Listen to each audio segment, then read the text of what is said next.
So you probably heard about light attack builds, you most likely even heard about heavy attack builds, and you may have even heard about hybrid attack builds. Well, now it's time to get ready for the heaviest attack build, because today we're talking about Kullervo. This Warframe is kinda bonkers, but in like the best way possible. He's very fun to use and does ridiculous damage, plus using Overguard as your primary form of defense is actually way more fun and reliable than I thought it was going to be. The build I ended up using on Kullervo is relatively straightforward. We have Energy Siphon for some energy generation, Fleeting Expertise, and Streamline, that's 3 ranks from the top to max out efficiency, Primed Continuity to balance out our duration, Stretch for a bit of extra range, Amber of Vitality and Amber of Fiber for a ton of health and armor, and I'm also using Blue Archon Shards to max out my armor, and I topped it off with Ogre Secrets, Intensify, and Power Drift for a ton of strength. Though once I get another Umbra Forma, I'm also gonna use it here so that I can run all 3 of the Umbra mods for more strength, more health, and more armor. Now the reason I'm still stacking health and armor on Kullervo, even though you can very easily cap his Overguard, which by the way caps at 5,000, is because every now and then you just get nuked really hard and lose all your Overguard and you have no shields underneath it, so you can't shield gate, and if you have no armor and health,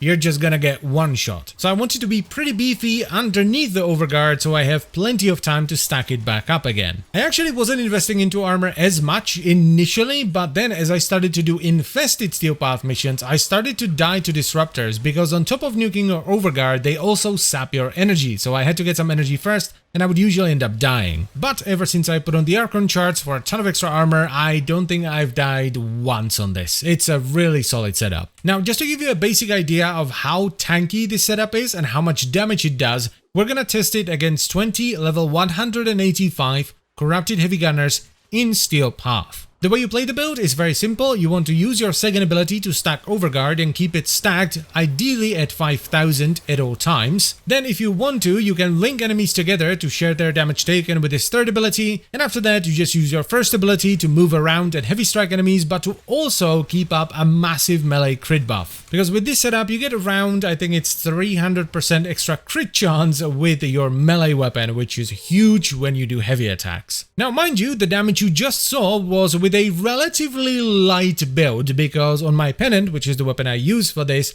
I ran Dispatch Overdrive for movement speed and Primed Reach with Spring-Loaded Blade for maximum range. So if you need this to do more damage for some reason, it is very much possible. This is like a relatively mild setup compared to what it can be. Also, I was not using a companion there, so I had no vital procs either. Now you can also use his fourth ability to make the blades rain down and do a bunch of slash damage, but I didn't find it to be that useful because it's relatively weak compared to what you can do with a properly built heavy attack weapon. And I mean, even his third ability is somewhat questionable if you are running a maxed range setup on your melee weapon, because, you know, with Primed Reach and Spring-Loaded Blade you're getting ridiculous range, so you don't really need to link the enemies together. So I would only sometimes use it if there was an Acolyte running around. But yeah, this is a ridiculously fun and strong setup if you're a fan of heavy attack builds. It is absolutely fabulous, and I would highly recommend it. But anyway, I thank you very much for watching. As always guys, I hope you've enjoyed the video and you will give this setup a shot. If you'd like to support the channel, you can check out the memberships down below, pluggo, etc.